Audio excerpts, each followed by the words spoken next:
Over the course of human civilization, a people's cultural heritage, their spirit, if you will, has been found preserved in its remembrances. This stewardship of a people's collective identity holds unique significance for New African people in America, among a rare few in the human family whose culture and collective identity was so deliberately, brutally stripped away from them during the primitive accumulation of capital known as the chattel slave system. For 45 years, the Black August Organizing Committee, the BAOC, has observed Black August Memorial, kept alive the remembrance of Black August martyrs, and sought to make life better for our New African people through Black August resistance.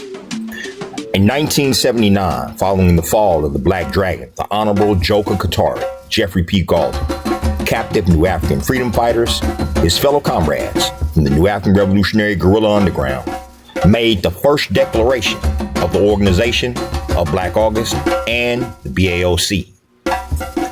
It began with a quote from our comrade, the Honorable George Lester Jackson, which stated, "A new Unitarian and progressive current has sprung up in the movement centering on political prisoners, African prisoners in general, and POWs in particular.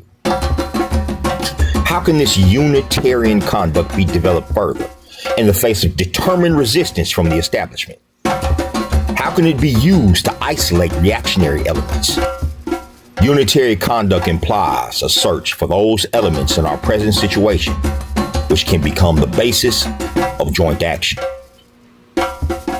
Following this quote from George, the declaration went on to state, "The month of August has a special meaning within the hearts of all African freedom fighters in particular, and progressive people of various persuasions in general, be they outside in the larger prison of society or captured behind the walls of concentration camps, from San Quentin and Folsom prisons in California to Pontiac, Trenton, Statesville, and Attica.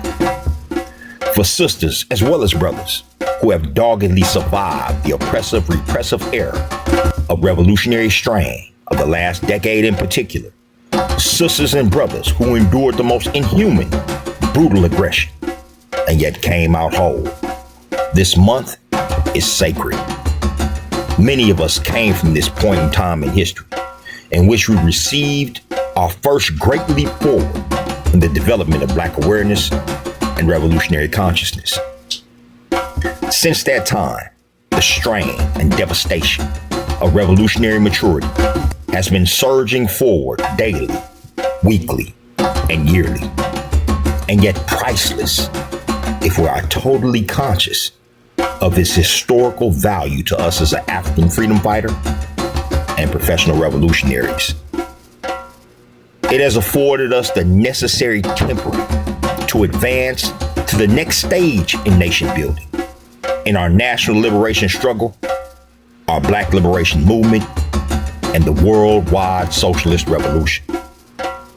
Traditionally, within the movement, the month of August has brought to mind in particular the exemplary, selfless, and relentless example of George Jackson, assassinated August 21st, 1971 at San Quentin State Prison, and Jonathan Peter Jackson, Comrade George's brother and comrade, set up and murdered in front of the Marin County Courthouse on August 7th, 1970, when he attempted to free 3 comrades, of which only one, Rochelle McGee, was the sole survivor.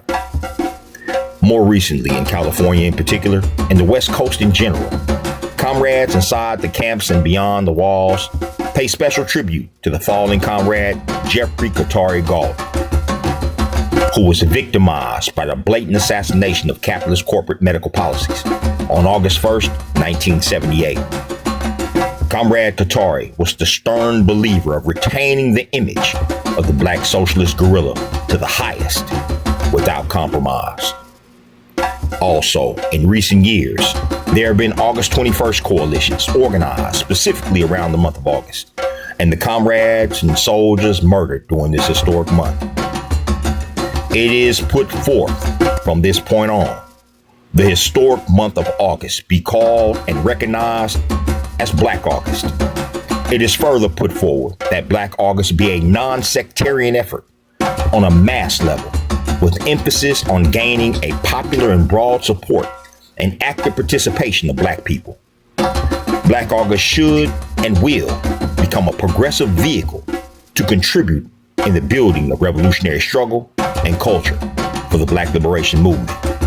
There are already efforts being made to organize a Black August organizing committee. On that day, August 1st, 1979, both Black August and us, its creators and caretakers, the Black August Organizing Committee, were born. Since that time, the ideology of our independence struggle has evolved from revolutionary Black nationalism to the most advanced forms of New African revolutionary nationalism. And we have preserved, guided, and evolved the tenets of Black August Memorial and Black August resistance across the time and space of our people's evolution. These tenets have taken root in the functional collective consciousness of New Africans across the diaspora, growing year over year, its roots deepening in the fertile soil of our aspirations, shining a little more light on the path that has been prepared by those of us who sacrificed proudly for our nation and those we remember. Black August Memorial is a sacred observance, and Black August resistance is our perpetual purpose. And their tenets and purpose guide us throughout the year, informing our ideas, actions, and organizing efforts we produce on the people's behalf. Our New African people are capable of overcoming unimaginable challenges and persevering, even inspiring the world for generations to come, from the lowliest, most oppressive conditions this society has to offer: prison. These truths, these sacrifices, are worthy of our eternal remembrance. They are worthy of enshrining in the culture, collective identity, and daily practice of our people. The following presentation of ideas, organizing efforts, and initiatives produced by the organizations and formations aligned with the Black August Organizing Committee are the foundation of the National Sovereignty and Self-Defense Program we will implement everywhere these efforts or their proponents live and can be organized, hand in hand with our New African people and provisional government. It is our sincerest hope that you will join us in this sacred duty to once again make ourselves strong. Unity through service.